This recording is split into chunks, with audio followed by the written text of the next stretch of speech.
ជំនួយជំនាញហើយខ្សែងាកទឹកអីដាក់មកយូរអីបងប្អូនមិនដែរនេះមុខហូបមុខនេះគឺថាយកទៅក្លែមក៏បាននិយាយពីថារសជាតិវិញណាឆ្ងាញ់ឲ្យ10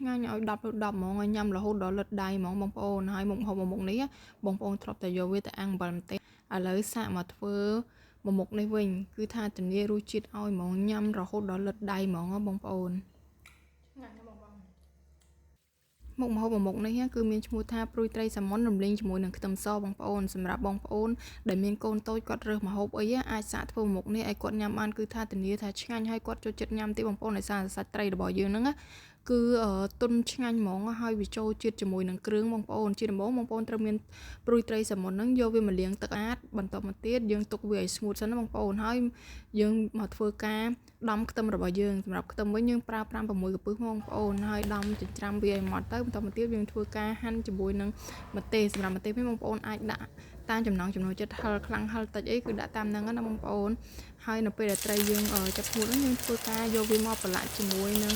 ម្សៅបំពងបងប្អូនតែយើងមិនបាច់លាយទឹកលាយអីទេយើងគ្រាន់តែចាំតាមបំពងហ្នឹងលើត្រីទៅច្បល់ជាមួយត្រីនឹងឲ្យសព្វសាច់ទៅបន្តមកទៀតយើងធ្វើការចៀនត្រីរបស់យើងបងប្អូនឥឡូវនេះត្រីគឺដាក់ចៀនទៅគឺថាវាឡើងក្រៀមក្រហមល្អបងប្អូនហើយឡើងស្រួយណាបងប្អូននេះបន្តពីត្រីរបស់យើងឆ្អិនយើងដួសវាទុកមួយឡែកសិនណាបងប្អូនឥឡូវនេះត្រីរបស់យើងបានឆ្អិនរួចរាល់ហើយយើងមកធ្វើការលាងខ្ទះលាងអីរបស់យើងនឹងឲ្យស្អាតទៅធ្វើការដំឡឹងជាមួយនឹងខ្ទឹមសនេះបងប្អូនលីងវាឲ្យឡើងឈ្ងុយហើយមកបន្ទាប់មកបងប្អូនត្រូវបន្ថយភ្លើងវាបន្តិចដើម្បីកុំឲ្យខ្ទឹមរបស់យើងនឹងវាខ្លោចបងប្អូនហើយយើងធ្វើការដាក់ជាមួយនឹងគ្រឿងមានដូចត្រីម្សៅស៊ុបប៊ីចេងបន្តមកទៀតយើងធ្វើការដាក់ជាមួយនឹង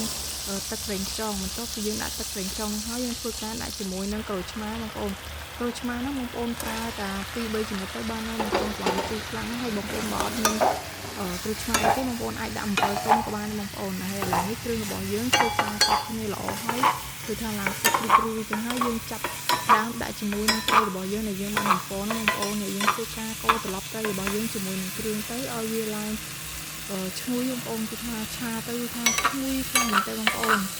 ហើយត្រីរបស់យើងណាគឺវាបានចូលជាតិជាមួយនឹងគ្រឿងហើយរៀងពុកល្មមហើយយើងធ្វើជាមួយនឹងម្ទេសហើយឥឡូវនេះម្ហូបរបស់យើងហ្នឹងគឺបានឆារីរាន់ឆ្អិលហើយបងប្អូននេះគឺថាតំណងបងប្អូន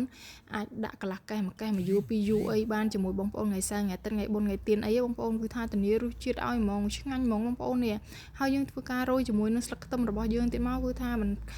ឈ្ងុយស្លឹកខ្ទឹមនឹងផងអីផងគឺថាញ៉ាំទៅលិតដីហ្មងបងប្អូននេះគឺថាសម្រស់គេវិញឲ្យអ៊ុយហ្មងបងប្អូនហើយឥឡូវនេះមកធ្វើការញ៉ាំទាំងអស់គ្នាបងប្អូន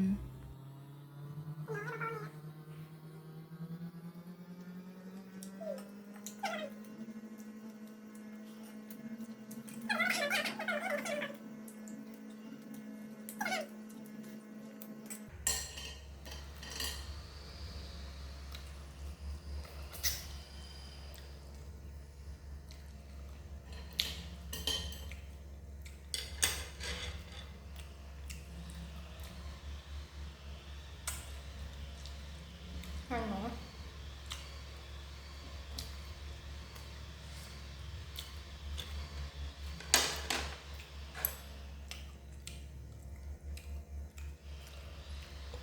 សាក់ធ្វើមួយមុខនេះ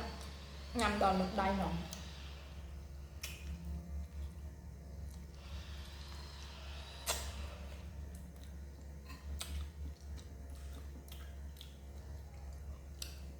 ជូរអែមហឹរ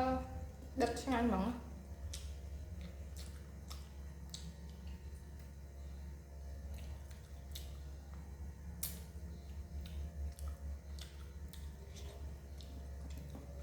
ហើយយ៉ាងដៃបងប្អូនដៃមិនឆ្ងាញ់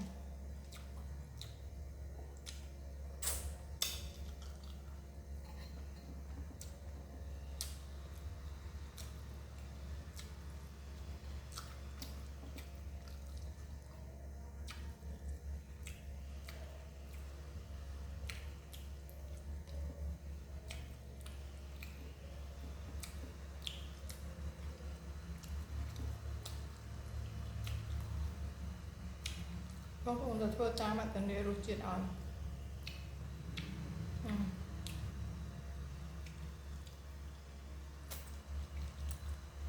ទីមក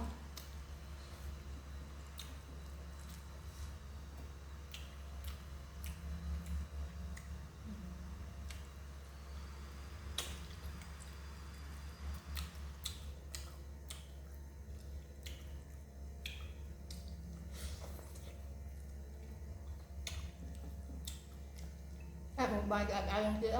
ngành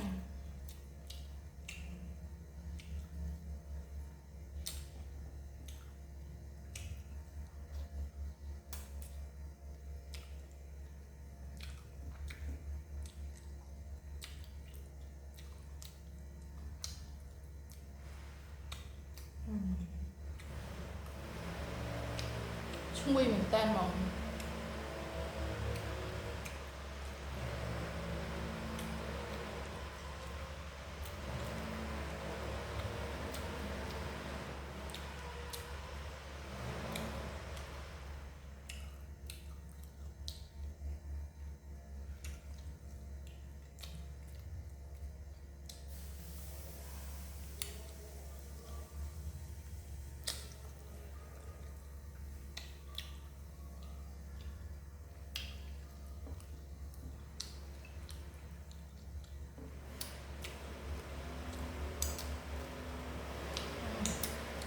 lực đầy nữa